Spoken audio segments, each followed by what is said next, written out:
Olá, já estamos de volta ao vivo aqui pela TV Horizonte. Nós estamos conversando nesta manhã de quinta-feira com Tiago Gonçalves, que é especialista em direito previdenciário. Tiago, no último bloco nós falamos muito dessa questão de idade mínima, né? Das possibilidades desse novo texto aí, caso venha a ser aprovado da forma como está hoje, como a gente imagina que esteja, né? Porque cada hora faz uma versão diferente. E em relação ao tempo de contribuição, também já várias versões sobre isso aí, mas isso muda na prática para o contribuinte? Olha, nessas versões, né, surgiram a ideia de colocar o tempo de contribuição como 25 anos de contribuição. Né? Hoje são 35 anos trabalhados, digamos assim, com um mínimo de 15 contribuídos efetivamente, isso. Porque há períodos que podem não ter havido contribuição, como período rural, esse tipo de coisa. Então, a ideia, às vezes, pode parecer que está melhorando, né, reduzindo o tempo de 35 para 25, mas colocando a idade mínima aí com, talvez para a mulher 57, 62, para o homem 65, né, não vai haver essa vantagem aparente, né, que às vezes pode enganar as pessoas. Pode enganar pelos 10 anos, né? Fala de 25 para 35, a pessoa pensa, opa, 10 anos a menos, mas na verdade, né? Não é isso, não né? Quando vai fazer os cálculos lá.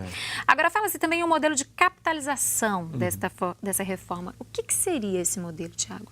Certo. Isso é bastante interessante, né, da gente falar, e também é quase certo que realmente isso entrará na reforma da Previdência.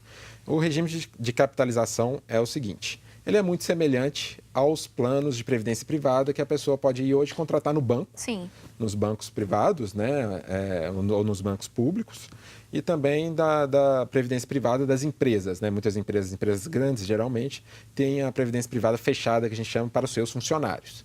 Né?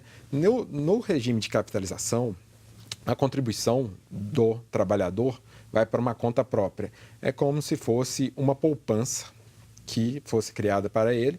Suas contribuições vão exclusivamente para ele, para que ele possa se aposentar no futuro e receber um benefício decorrente unicamente das suas contribuições. Hoje, o sistema é um sistema que a gente chama de solidariedade. Né? As contribuições dos trabalhadores não é criada uma conta para cada trabalhador, mas é uma conta única da Previdência Social, em que vão essas contribuições e os benefícios, o dinheiro ali arrecadado é distribuído para os benefícios de todos os trabalhadores. Então, a gente tem casos aí, às vezes, de trabalhador que, às vezes, nunca havia contribuído. Iniciou uma carreira, começou a contribuir, logo nos primeiros meses, por exemplo, sofre um acidente, né? Fica incapacitado ou vem a falecer, por exemplo. Né? Não é porque ele tem poucas contribuições que ele vai ganhar pouco ou deixar de ganhar. Né? Uma pensão por morte, né, para seus dependentes, ou um benefício de aposentadoria por invalidez, por exemplo. No caso, pela solidariedade, seu benefício será custeado, né, por toda a sociedade. Tá? No caso do regime de capitalização, seria um problema muito sério, porque essa pessoa teria pouquíssimas contribuições em sua conta, né, de capitalização. Então, realmente essa pessoa seria prejudicada. Na reforma, o que a gente vê é que fala muito em déficit da Previdência, mas o déficit social, que já é grande no país, será com certeza aumentado com uma proposta como essa. Né? Então, essas pessoas vão ser enquadradas aí na assistência social, né? Na Lei Orgânica de Assistência Social, receber os benefícios da LOAS, que a gente chama, né? Benefício de prestação continuada, vão ficar aí na base do assistencialismo também, né? Privado, né? Que é muito importante, mas que não consegue atingir essas pessoas de forma eficaz, como hoje, pela solidariedade, né, gerida pelo governo. Tá? Na prática, para esse sistema, então, as pessoas teriam direito a se aposentar com aquele valor, aquela quantidade que elas conseguiram poupar, digamos assim, durante a vida toda. Isso mesmo. No mundo, a gente tem o exemplo aí, que a gente pode citar aí muito próximo nosso, aí do Chile, que na década de 70, né, do governo Pinochet, mudou para o sistema de capitalização.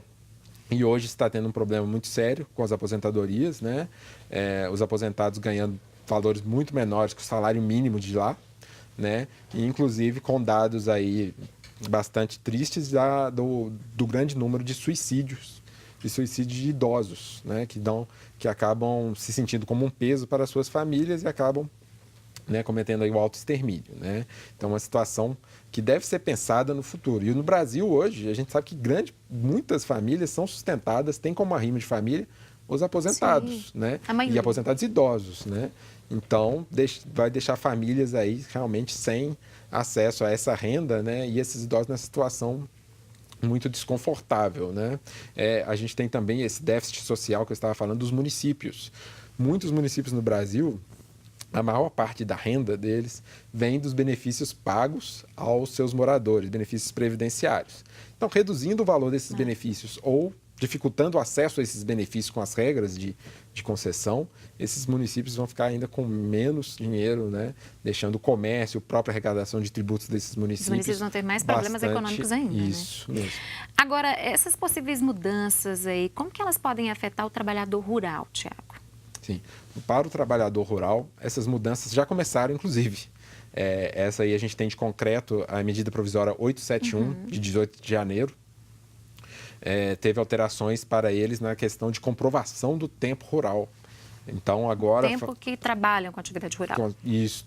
Então, agora se exige que provas contemporâneas para o exercício da atividade rural e a partir de 2020, se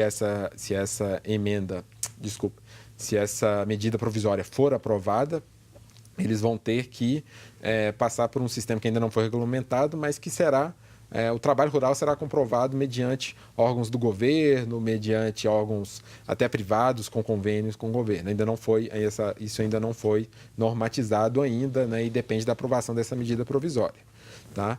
Para os trabalhadores rurais, há a especulação aí de aumento também da idade mínima, o que também não acreditamos que não seja a melhor forma de tratar essas pessoas que estão ali no campo trabalhando para a subsistência, né? E às vezes auxiliando aí, evitando um êxodo rural, o aumento aí das populações nas cidades, em regiões de risco, né? Então, esses benefícios previdenciários auxiliam muito essas pessoas a se manter naquela atividade. É uma atividade, além de tudo, muito importante economicamente, social, né? Questão da produção dos alimentos. Agora, em relação ao segurado especial também, a previsão é que mude essas pessoas, né, igual pescadores, né, que exigem aí para sobreviver eles precisam dessa fonte de renda, também devem ser afetados? Sim, devem ser afetados dessa forma que eu falei antes. Já para os pescadores, inclusive, que você falou também, já teve essas mudanças na medida provisória, já estão em vigor. Eles também se encaixam nessa casa do São trabalhador como rural. segurados especiais. E além disso, há previsões aí de que na proposta de emenda à Constituição, não apenas esses benefícios, mas os benefícios assistenciais também e os benefícios de pensão por morte possam vir com possibilidade de serem concedidos com um valor abaixo do salário mínimo.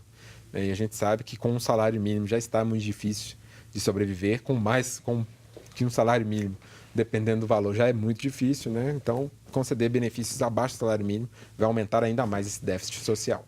Para os professores, qual é a discussão? Tempo reduzido aí de trabalho? Como que essa classe pode esperar a expectativa dessa reforma? Para os professores também será mantida uma redução na idade mínima para a aposentadoria, como acontece hoje. Né? E também no cálculo do benefício hoje, há previsões, né? No cálculo, por exemplo, do fator previdenciário, há um fator de aumento no valor do benefício dos professores e das professoras. Né? As mudanças previstas não prevêem diferenciação no cálculo de benefícios para os professores, mas prevêem aí uma redução na idade. A gente enquadraria aí, caso semelhante, a gente falou no bloco anterior, dos policiais federais, né, dos policiais em geral, agentes carcerários, né, que vão aí buscar também, com certeza, aí nesse período aí, até o meio do ano, até o final do ano, lutar por melhores condições para suas aposentadorias. Ok, agora a pensão por morte, tem muitas mudanças previstas aí, Tiago? Sim, a pensão por morte, a previsão que se tem é de que ela venha com um sistema que a gente chama de cotas. Hoje, a pensão ela é concedida 100% aos dependentes. Né? Se for um dependente, vai receber 100% daquela pensão. Se for dois, vai haver o que a gente chama de rateio, né? 50% para cada e assim por diante. Né? A proposta, me parece que será 60% de concessão e mais 10% a cada dependente. Né? Por exemplo, a ex-esposa, né, do segurado que faleceu, por exemplo, e um filho. Aí seria 60% mais 20%. 10 pela esposa, 10 pelo filho. Então, seria aí 80% do valor da pensão por morte daquele segurado. Tá? Então, é essa, aparentemente, que vai ser a sugestão da emenda constitucional, que provavelmente será liberada aí esses dias. Mas ela também já sofreu mudanças com a medida provisória 871 de 18 de janeiro.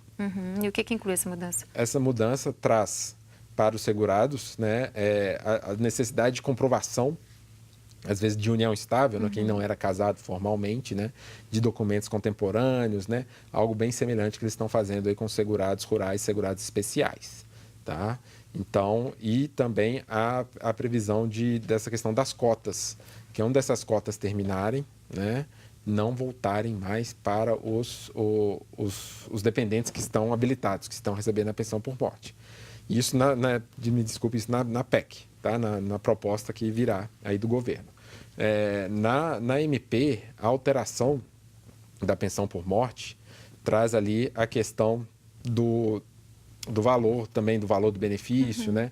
Isso aí vai ser tudo discutido, ainda está bastante nebuloso. E acúmulo de pensão com outro benefício previdenciário? Como que pode ficar isso? Aparentemente, isso estava inclusive na proposta de emenda à Constituição que o Temer levou ao Congresso. Sim. Né? Mas me parece que será mantido nessa proposta de emenda a vedação de acúmulo de benefícios. Né? Hoje, o segurado se aposenta no regime geral de previdência social, no INSS, pode vir a receber uma pensão por morte, quando seu cônjuge falecer, do regime próprio. Né? Pode acumular, não pode ser duas do mesmo regime, mas pode acumular de regimes diferentes de previdência social. Regime próprio é dos servidores públicos. Né? E ele pode ele mesmo acumular duas aposentadorias, uma no regime geral de previdência social, pelo INSS, e outra no regime próprio, se ele cumprir os requisitos para as duas aposentadorias. Né? Mas as propostas aí estão tendentes realmente a acabar com esse direito, não permitir mais essa acumulação de benefícios. Agora, Tiago, você como advogado especialista em direito previdenciário, qual que é a visão geral que você pode falar do que já foi passado, do que pode vir a ser essa reforma para o trabalhador brasileiro? Ela é positiva? Olha, essa reforma realmente não dá para dizer, por tudo que a gente conhece, que não vai ser uma reforma boa para o trabalhador. A gente vai ver aí o aumento de tempo de contribuição, redução dos valores dos benefícios sendo concedidos em valores inferiores ao salário mínimo.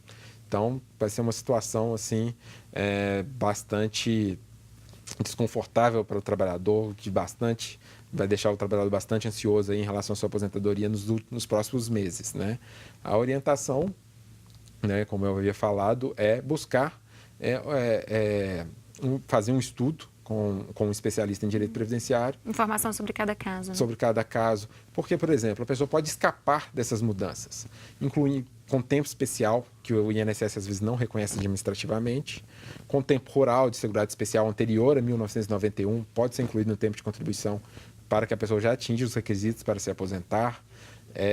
Tempo de aluno-aprendiz de Cefet, por exemplo, pode ser reconhecido como tempo de contribuição.